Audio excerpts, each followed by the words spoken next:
তো দোষ শুধু যুব সমাজের নয়, পিতামাতারও দোষ আছে। এদের পথভ্রষ্টতার পিছনে তাদের পিতামাতার কিন্তু কম ভূমিকা নাই। পিতামাতার প্রচুর ভূমিকা আছে। ছোটবেলা থেকে দিন শিক্ষা দেয়নি, বাসায় ইসলামিক পরিবেশ গড়ে তোলেনি, তালিমের কোনো ব্যবস্থা ছিল না, পিতামাতার মধ্যে ভালো সম্পর্ক ছিল না। ছেলে মেয়ে মানুষ হয়েছে ডে কেয়ার সেন্টারে, পিতা স্নেহ মায়ের ভালোবাসা পায় নাই। পিতামাতা এদেরকে ভালো কালচার দিতে পারে নাই, ভালো প্যারেন্টিং দিতে পারে নাই। অশ্লীলতা, বেহায়াপনা, সিরিয়াল দেখে দেখে এরা বড় হয়েছে। ছোট কার্টুন থেকে শুরু করে একদম ছোটবেলা থেকে শুরু করে ওদেরকে পড়ানো হচ্ছে Jack and Jill, went up the hill. বলেছেন না, জ্যাক একটা ছেলে, জিল একটা মেয়ের নাম, ওয়েন্ট আপ দ্য হিল, আপনাদের ওই পাহাড়ে চলে গেল। পাহাড়ে একটা মেয়ে আর ছেলে গিয়ে কি করছে? একা একা ছোট্ট বাচ্চাকে শিখাচ্ছেন তো। ছোট্ট একটা বাচ্চা শিখছে, একটা ছেলে একটা মেয়ে একা একা পাহাড়ে চলে যেতে পারে। বড় হয়ে এসে যাবে একটা মেয়েকে নিয়ে পাহাড়ে চিপায়, তখন কি হবে? বড় হয়ে এসে তাই করছে। একদম ফ্রম দ্য ভেরি বিগিনিং আপনি খেয়াল করে দেখেন বাচ্চাকে কি দিচ্ছেন আপনি, ওর সাথে কিভাবে কথা বলছেন, ওকে কি খাওয়াচ্ছেন, ও কোন পরিবেশে বড় হচ্ছে, কাদের সাথে মেলামেশা করছে, কোন ফ্রেন্ড সার্কেলে খেলছে, বড় হচ্ছে, কার কোলে দিচ্ছেন, যার কোলে দিচ্ছেন ও তাকে কি শেখাচ্ছে, ও কি কবিতা শিখছে, কি ছড়া শিখছে, কি গল্প পড়ছে, স্কুলে গিয়ে কোন পরিবেশে পড়াশোনা করছে, কলেজে কোন পরিবেশে পড়ছে, মাদ্রাসায় কোন পরিবেশে পড়ছে। প্রতিটা বিষয়ে তার মানসিক বিকাশে ভূমিকা রাখে। এই প্রত্যেকটা বিষয় যদি টু দ্য পয়েন্ট না হয় ওর বিকাশ সঠিক হবে না। এর বাইরে সমাজের অরাজকতা দেখে দেখে ও যখন বড় হচ্ছে একটা পর্যায়ে গিয়ে দেখবেন সে পথভ্রষ্ট হয়ে যাচ্ছে, বেলাইনে চলে যাচ্ছে, তখন আপনি হাহুতাশ করছেন, হায় আমার ছেলেটা কি করবে। এর বিপরীতে আপনি না দিচ্ছেন পরিবারে কোনো তালিম, না মাদ্রাসায় পড়াচ্ছেন, না কোরআনের টিচার দিচ্ছেন, হ্যাঁ নাচের টিচার দিচ্ছেন, ললিত কলা শিখাচ্ছেন, অমুক কলা শিখাচ্ছেন, তমুক কলা শিখাচ্ছেন, কোরআন দিচ্ছেন না, ভালো আলেমের সংস্পর্শ দিচ্ছেন না, ভালো পরিবেশে দিচ্ছেন না, দিনই মাহফিল আসতে দিচ্ছেন না, নামাজ পড়লে টিটকারি মারছেন, দাড়ি রাখা টিটকারি মারছেন, তারপরে জুব্বা টুপি পাগড়ি পড়লে বলছেন কি রে তুই কি সন্ত্রাসী হয়ে গেলি নাকি, জঙ্গি হয়ে গেলি নাকি, এটা বলছেন। তখন এই ছেলে কিভাবে করবে? তখন যখন এই ছেলেকে একটা পর্যায়ে গিয়ে যখন পথভ্রষ্ট হয়ে যায় তখন হাহুতাশ করেন, হুজুর আমার ছেলের জন্য দোয়া করেন, ছেলেটা আমার তুমি লাইনে চলে গেল, পানি পড়া দেন। পানি পড়া খেয়ে আপনার ছেলে ভালো হবে? পানি পড়া আপনার খাওয়া দরকার আগে।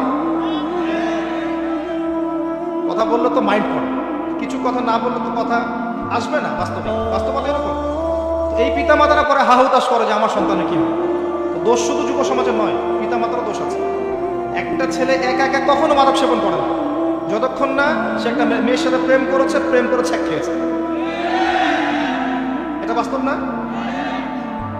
আর প্রেমটা কখন হলো? যখন আপনি ছেলে মেয়ে একটা স্কুলে পড়ে সেখানে দিলেন, ছেলে মেয়ে একই স্কুলে পড়ে সেখানে দিলেন, এই স্কুল লাইফে প্রেম হয়ে গেল, পরে ব্রেকআপ। ছেলে মেয়ে একই কলেজে পড়ে সেই কলেজে দিলেন, সেখানে প্রেম হলো, তারপর ব্রেকআপ, এক পর্যায়ে তারপর মাদক ধরল। যদি তাকে আপনি ছেলেদের পরিবেশে বড় করতেন, ম্যাচুরিটি হলে এবং আর্নিং সোর্স হলে দ্রুত বিয়ে দিতেন, ওকে এই কাজটা করতো? তার জীবনে কি হতাশাটা আসতো? তাহলে আমি কি তাকে খারাপ পথে ইনজেক্ট করলাম না?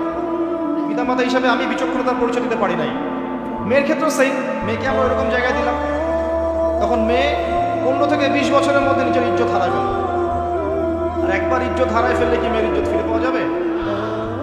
গত কয়েকদিন আগে ফেসবুকে একটা চিঠি দেখেছিলেন, একটা মেয়েকে জোর করে রেপ করেছে, সে চিঠি লিখেছে, মা আমি আত্মহত্যা করছি। দেখেছিলেন? চোখ দিয়ে পানি আসেনি? ও যদি আপনার বোন হতো, আমার বোন হতো, আমার মেয়ে হতো, আপনার মেয়ে হতো। 7 দিনে একটা দেশের মধ্যে 42টা বাচ্চাকে ধর্ষণ করা হয়, কোন পরিবেশে আছে? আর প্রত্যেকটা ধর্ষকের কি ওই মৃত্যুদণ্ডের শাস্তি হচ্ছে আদৌ? একে তো পর্নোগ্রাফি দেখছে, তারপরে আবার ফ্রি মিক্সিং, তারপরে এগুলোকে আমরা উস্কাচ্ছি, উৎসাহিত করছি, তারপরে বয়ফ্রেন্ড গার্লফ্রেন্ড ট্রেডিশন, আবার প্রেমকে উৎসাহিত করছি বিয়ের আগেই, আবার বিয়েকেও কঠিন করছি, তার উপর আবার জেনা হচ্ছে। বলছি সম্মতিতে জেনা করলে জায়েজ, কোনো সমস্যা নেই। এত কিছু উস্কে দেওয়ার পর যখন ধর্ষণ বাড়ছে তখন মাথায় হাত দিয়ে লাভ আছে? এই বাড়ার পিছনে তো সবচেয়ে বড় ভূমিকা আমি রেখেছি। পুরো সিস্টেমটাই লস, পুরো সিস্টেমই লস। আর এখানে যদি আল্লাহ বলেন তোমরা পর্দায় থাকো, বিনা প্রয়োজনে বাড়ির বাইরে এসো না, তোমরা ফ্রি মিক্সিংয়ে যেও না, পর্দার আড়াল থেকে কথা বলো, ছেলেরা ছেলেদের সেকশনে থাকো, মেয়েরা মেয়েদের সেকশনে থাকো, সেখানে তোমরা স্বতন্ত্র স্বাধীন থাকো, তোমরা জাহেলিয়াতের মতো বেহায়ার মতো রাস্তায় ঘুরো না, ছেলেদের পোশাক পরে ফ্যামিলিজদের মতো ঘুরো না, তখন আল্লাহ পাকের দোষ হয়ে যায়, রাসূলের দোষ হয়ে যায়। তখন কোরআন হয় সেকেলে বই, আর ইসলাম হয় মৌলবাদী ধর্ম। নাকি? সমাজের পরিবর্তন এবং পরিবর্তন সংশোধনের একমাত্র সলিউশন হচ্ছে ইসলাম।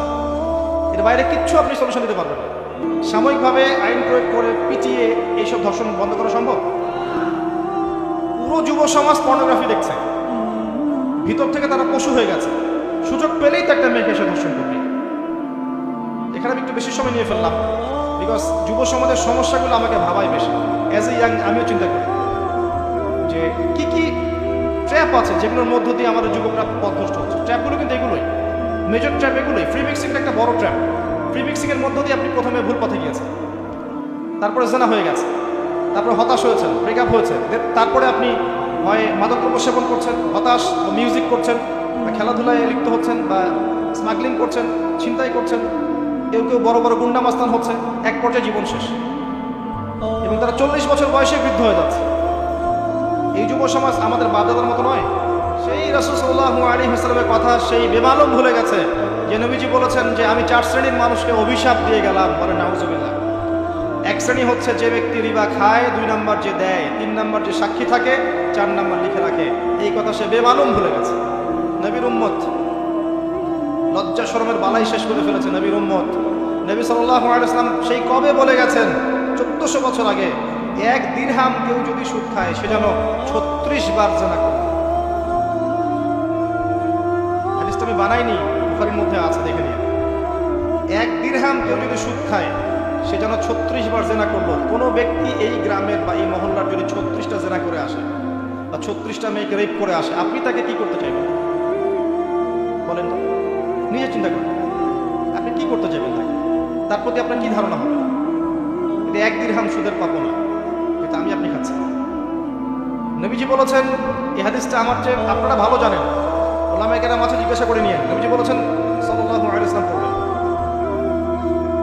রিবার 73টা পাপের শাখা আছে, তার সবচেয়ে নিচু শাখা হচ্ছে নিজের মায়ের সাথে জেনা করা, এবং সবচেয়ে উঁচু স্তরটা হচ্ছে কি সেটা আপনি পাবেন সূরা বাকারার মধ্যে আয়াত নম্বর 279 থেকে পড়তে শুরু করেন।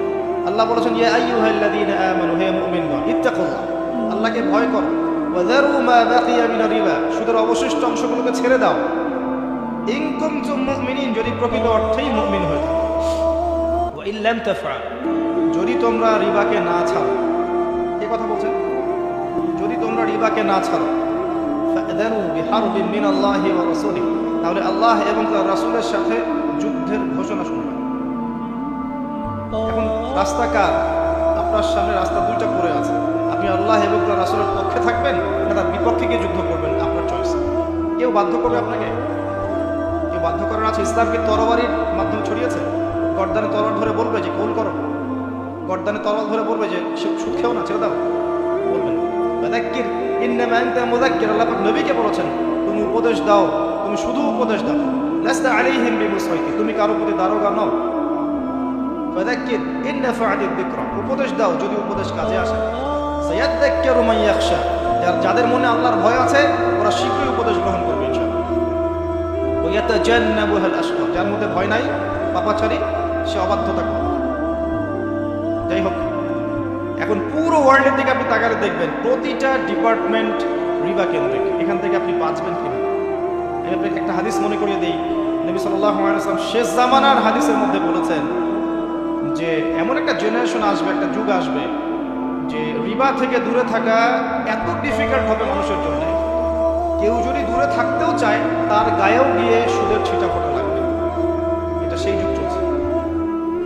এবং শুধুমাত্র চক্রবৃদ্ধি সুদই সব কিছু না, এর বাইরে আবার আছে যাকাত না দেওয়ার প্রবণতা, এবং যাকাতটাকে ফরজিয়াতের জায়গা থেকে সরিয়ে দিয়ে নফল মনে করছে মানুষ। ইচ্ছা হইলে দিলাম, ইচ্ছা হইলে দিলাম। ব্যবসা আল্লাহ হালাল করেছেন, রিবাকে হারাম করেছেন, সেই হালাল ব্যবসায় এখন সিন্ডিকেট করবে, মজুদদারিতা করবে, এবং ইচ্ছা করে কৃত্রিম সংকট তৈরি করবে, মাপে কম দিবে, জনগণকে এবং সরকারকে বিব্রত করার চেষ্টা করবে, জনগণকে দুর্ভিক্ষের দিকে ঠেলে দিবে। মানুষ সামান্য কিছু নিত্য প্রয়োজনীয় জিনিসের জন্য ট্রাকের পিছনে দৌড়াবে। এই কৃত্রিম সংকট তৈরি করছে কিছু ব্যবসায়ী। তুমি যে এই যুগের কথা বলেছেন, যখন দিনকে রাত বানানো হবে, রাতকে দিন বানানো হবে, মিথ্যাবাদীকে মানুষ সত্যবাদী মনে করবে, আর সত্যবাদীদেরকে মনে করবে চরম মিথ্যাবাদী। দাসী তার মনিককে জন্ম দিবে, তার মানে সমাজে ন্যায় অন্যায়, হক বাতিল, সত্য মিথ্যার মানদণ্ড উল্টে যাবে। যাকাতটাকেও আমরা অবহেলা করছি, ব্যবসার মধ্যেও দুর্নীতি করছি, আবার মাপেও কম দিচ্ছি। মনে রাখবেন, দুর্ভিক্ষ আসে আল্লাহর পক্ষ থেকে তখন যখন কোনো সম্প্রদায়ের মানুষ মাপে কম দেয়। আমি রিপিট করছি, দুর্ভিক্ষ আসে আল্লাহর পক্ষ থেকে তখন যখন কোনো সম্প্রদায়ের মানুষ মাপে কম দেয় এবং মিথ্যা কসম করে পণ্য বিক্রি করে।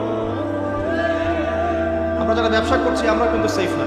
যদি কোরআন সুন্নাহ অনুযায়ী ব্যবসা করতে না পারি, আপনার ব্যবসা আপনার জন্য কাল। আল্লাহ পাক আমাদেরকে তৌফিক দান করুন এবং নিয়মিত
Oh